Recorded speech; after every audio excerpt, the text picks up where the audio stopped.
Punjab assembly जो है वो तहलील हो चुकी है। उस हवाले से जो बाकायदा तौर के ऊपर केयर टेकर वजीर आला के हवाले से नाम के हवाले से खत भी गवर्नर पंजाब को जो है वो लिख दिया गया है, ताकि जो मुशावरत का अमल है वो आगे बढ़ सके और हतमी इनामों के ऊपर जो है वो इतफाक हो जाए और इतफाक राय से वज़राए आला जो केयर टेकर आएंगे उनकी अपॉइंटमेंट जो है वो हो सके।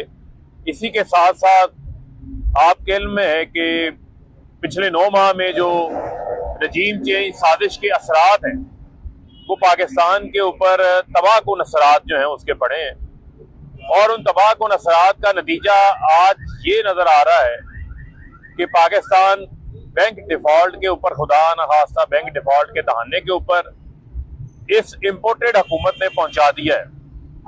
और आप अगर आज देखें कि आटा 150 रुपए किलो पे पहुंच गया है, गरीब आदमी 2 वक्त की अपनी रोटी लेने के जो है वो काबिल नहीं है। और आज जो IMF की मौजूदा सूरत हाल है, जिनके आगे ये कशकोल लेके खड़े हुए हैं, इनको बिजली की कीमतें भी बढ़ानी है, इनको पेट्रोल की कीमतें भी बढ़ानी है और इनको गैस की कीमतें भी बढ़ानी है, जो कि वो महंगाई का तूफान आने वाला है जो पाकिस्तान का आम आदमी, गरीब आदमी बिल्कुल बर्दाश्त नहीं कर सकेगा। और इस वक्त पहले ही महंगाई जो है वो 30% से ऊपर पहुंच चुकी है। इसके जिम्मेदार वो शख्स है जो आजकल दुबई के अंदर आपको चौकों चौराहों के अंदर सड़क पार करने के लिए सिग्नल के ऊपर खड़े हुए नजर आते हैं। वो कोई नहीं है और नहीं है, वो जनरल रिटायर्ड बाजवा है जो इसका जिम्मेदार है, जिसने ये बताया गया था कि पाकिस्तान इकोनॉमिक सर्वे के मुताबिक 6.5% ग्रोथ थी, बरामदात ऊपर जा रही थी, $32 अरब पे पहुंच गई थी, तरसीलात ज़र में इजाफा हो रहा था, तेजी से नई सनतें लग रही थी, 55 लाख नौकरियां इमरान खान ने कोरोना के बावजूद नहीं पैदा की थी। लेकिन उनको ये बताया गया था कि ये मुल्क किसी किस्म का जो हुकूमत तब्दीली का, रजीम चेंज का जो मामला है उसको पाकिस्तान की मईशत बर्दाश्त नहीं कर सकेगी, लेकिन उन्होंने किया। और उसके नतीजे में आज जो हालात है वो आपके सामने है। और चोरों का जो टोला है, जो लूट मार का मेला लगा हुआ है, वो मौजे कर रहे हैं यहाँ पर बैठ के।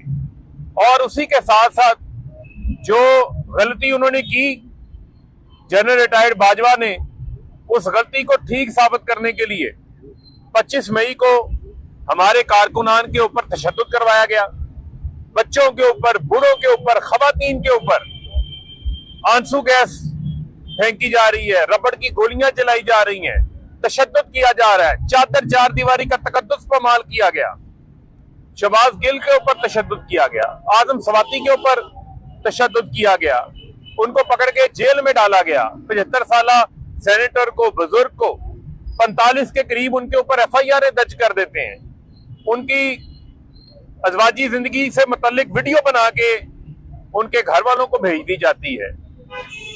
अरशद शरीफ को जो है वो शहीद कर दिया जाता है, सहाफियों के ऊपर FIR शुरू हो जाती हैं, सहाफियों के ऊपर गिरफ्तारियां शुरू हो जाती हैं, सहाफियों के ऊपर तशद्दुद शुरू कर दिया जाता है। और इससे बढ़ के पाकिस्तान के मकबूल तरीन लीडर, 22 करोड़ अवाम की जान, साबका वजीर आजम इमरान खान के ऊपर कातलाना हमला हो जाता है। और उसके साथ साथ कवर अप शुरू कर दिया जाता है, पुलिस कस्टडी में वीडियोस बनवाई जाती हैं, DPO को हदायत दे के CTD के अंदर वीडियोस बनवाई जाती हैं, उसके बाद उसको कवर अप शुरू कर दिया जाता है। JIT के जो मेंबरान हैं उनको अप्रोचेस शुरू कर दी जाती हैं।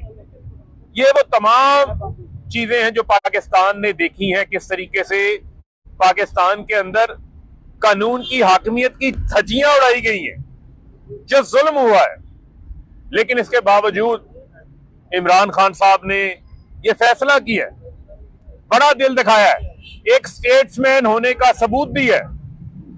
हम ये मुतालबा कर रहे हैं कि पाकिस्तान के अंदर ट्रुथ एंड रिकंसिलेशन होना चाहिए।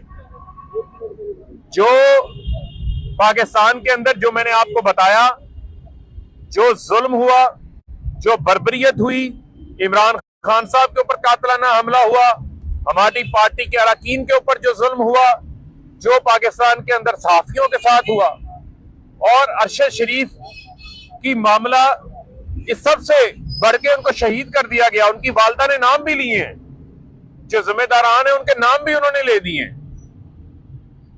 तो मैं आज हम ये मुतालबा सामने रख रहे हैं कि पाकिस्तान के अंदर ट्रूथ एंड रिकंसिलिएशन होनी चाहिए।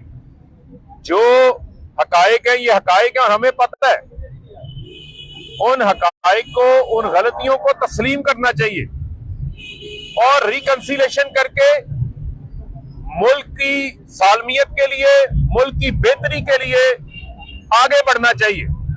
और अब और कोई रास्ता नहीं है कि पाकिस्तान के अंदर फिल फौर नए इंतखाबात होने चाहिए। पंजाब असम्बली तहलील हो गई, कल खैबर पख्तूनख्वा की असम्बली की तहलील करने के लिए असम्बली भेज दी जाएगी, 2 दिन में वो असम्बली भी तहलील हो जाएगी।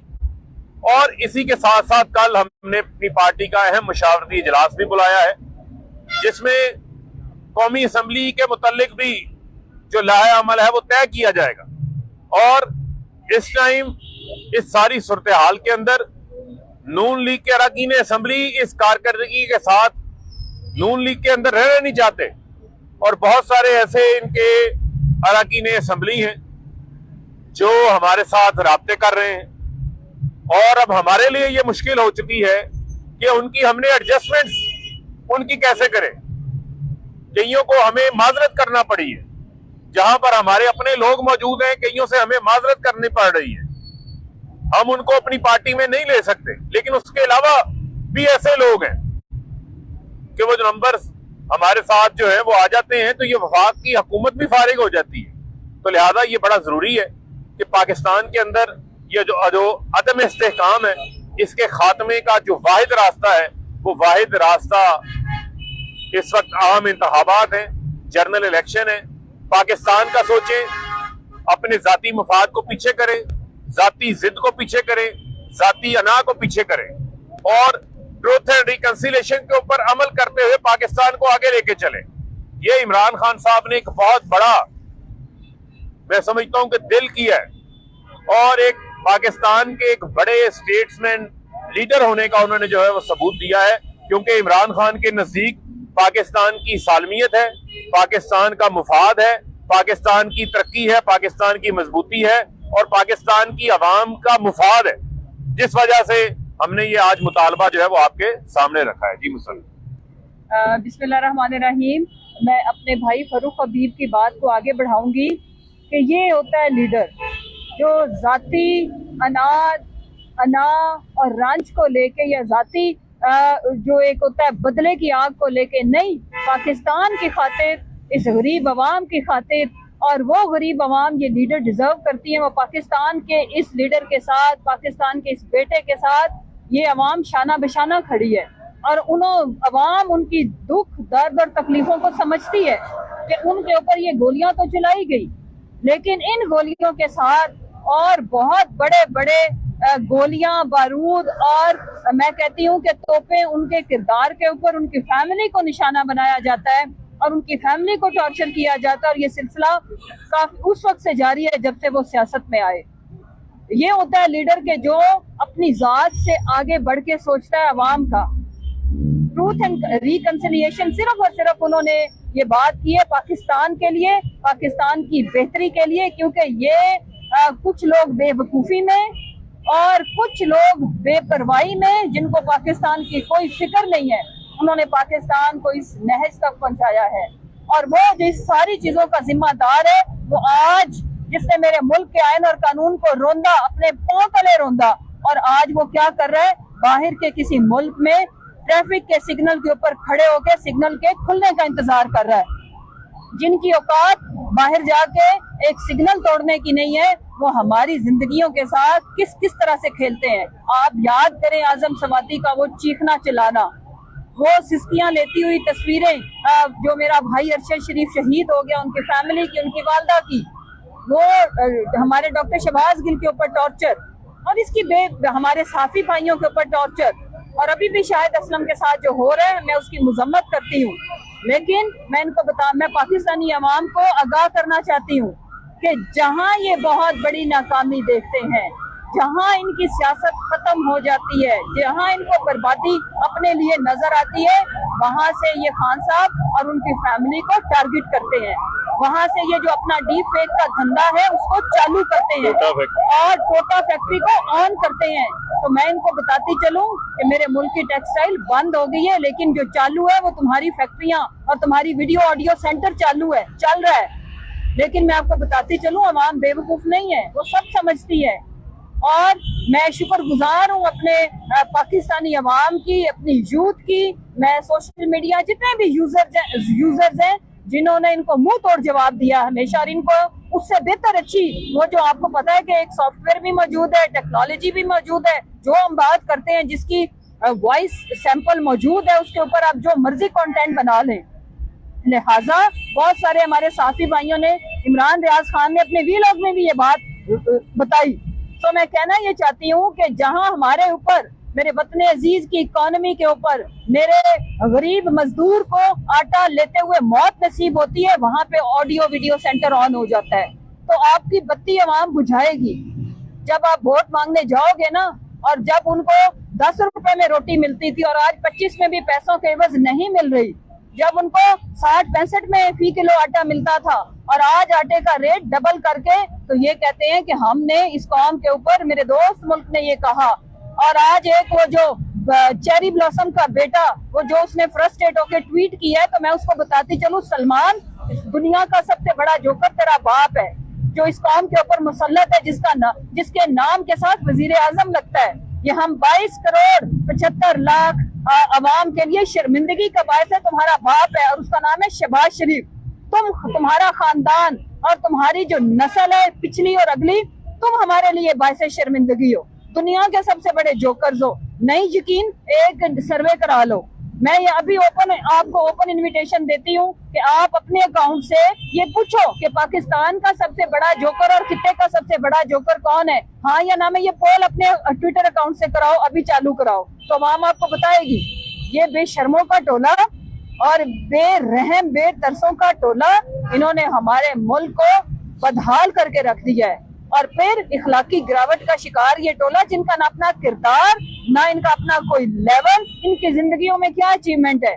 मैं पूछती हूँ बिलावल से, तुम्हारे नाम के साथ जरदारी भी हटा दे, भुट्टो भी हटा दे, तू क्या है बता, कोई अपनी जिंदगी की एक अचीवमेंट बता, हराम के पैसे पे पलने के अलावा। मैं मरियम से पूछती हूँ, मरियम सफदर, तुम अपनी कोई अचीवमेंट तो बताओ। आज तक आपने छोड़ दिया मुल्क को, आप मुझे बताओ, अपने अपने खानदान के लिए, अपने बच्चों की परवरिश के लिए और अपने लिए आज तक किया क्या है। छोटी सर्जरी भी कराई तो हमारे टैक्स के पैसों से कराई। अवाम आपसे एक एक जुल्म का बदला लेके रहेगी। आम इंतखाबात ही इस मुल्क के एक्चुअल सोल्यूशन है, एक्चुअल हल है। लेकिन 70% पाकिस्तान में इलेक्शन होने जा रहा है, जिसको कोई भी नहीं रोक सकता। एक्स्ट्रा कॉन्स्टिट्यूशनल कोई भी एक्ट अब करने की किसी में भी हिम्मत नहीं रही, बिकॉज जहां जहां हम श्रीलंका की एग्जांपल देते हैं, वहां पे छोटा सा मुल्क, छोटी सी आबादी, हमारे कराची शहर के बराबर की पॉपुलेशन, और आपको पता है कि IMF ने क्या शराइत लगाई है मेरे पाकिस्तानियों। हमारा फख्र है हमारी पाक फौज, जिस तरह का इंडिया हमारा हमसाया है। हम एक मजबूत फौज के होते हुए ही अपना आजाद वजूद बरकरार रख सकते हैं। लेकिन मैं आपको एक खबर बताना चाहती हूँ कि श्रीलंका के अंदर IMF की जो शराइत हैं वो ये है कि आप अपने आर्मी के जो खर्चे हैं वो कम करें और अपनी फौज को आधा कर दें। सेम चीज उन्होंने इजिप्ट के ऊपर भी लागू की है। क्या पाकिस्तान, जिसके सामने बॉर्डर के लाहौर के परे बैठा हो इंडिया, क्या हम ये अफोर्ड करते हैं? हम ये अफोर्ड नहीं करते। हमारे खुददार पाकिस्तान के लिए हमारी आर्मी हमारी जरूरत है। लेकिन इन नाअक्बत अंदेश टोले ने, और एक अहमकों के टोले में ज्यादा बेहतर लफ्ज है इनके लिए, एक नाअहलों और नालायकों के टोले ने, ये कौन से साइंसदान थे जिन्होंने ये सोचा ही नहीं कि इस मुल्क के साथ क्या होगा। ऑन रिकॉर्ड है, जून के अंदर 1 जून को खान साहब ने जो समी इब्राहिम को इंटरव्यू दिया था, उसमें इसका जिक्र है कि हमारे शौकत तरीन साहब हमारे उस वक्त के प्राइम मिनिस्टर इमरान खान साहब ने इनको आगाह किया था। वो जो सिग्नल के ऊपर खड़ा हुआ है मुंह चुक के, आपको आगाह किया था कि अगर इस वक्त इस मुल्क के साथ कोई तजर्बा किया गया तो वो तजर्बा पीटीआई पे भारी नहीं गुजरेगा, पाकिस्तान की 22 करोड़ 75 लाख अवाम के ऊपर भारी गुजरेगा। और वो हुआ, आज हम सब फेस कर रहे हैं।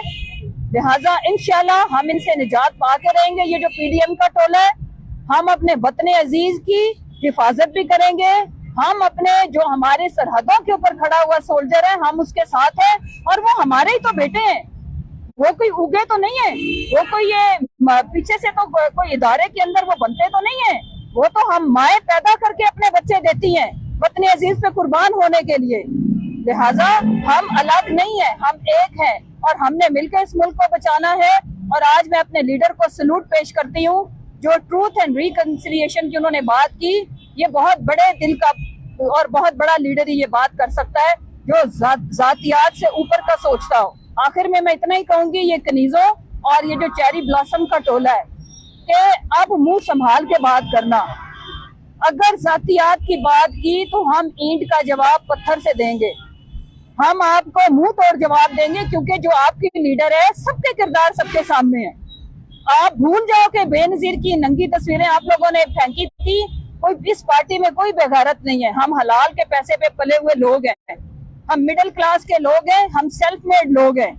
ये मेरा भाई जो खड़ा है, जो मैं अपनी बात कर रही हूँ, अगर आप लोगों ने अब कोई हरकत की तो हम आपको आप तो हमारी डीफेक बना रहे हो ना, हमारी लीडरशिप की आपकी असली मौजूद है।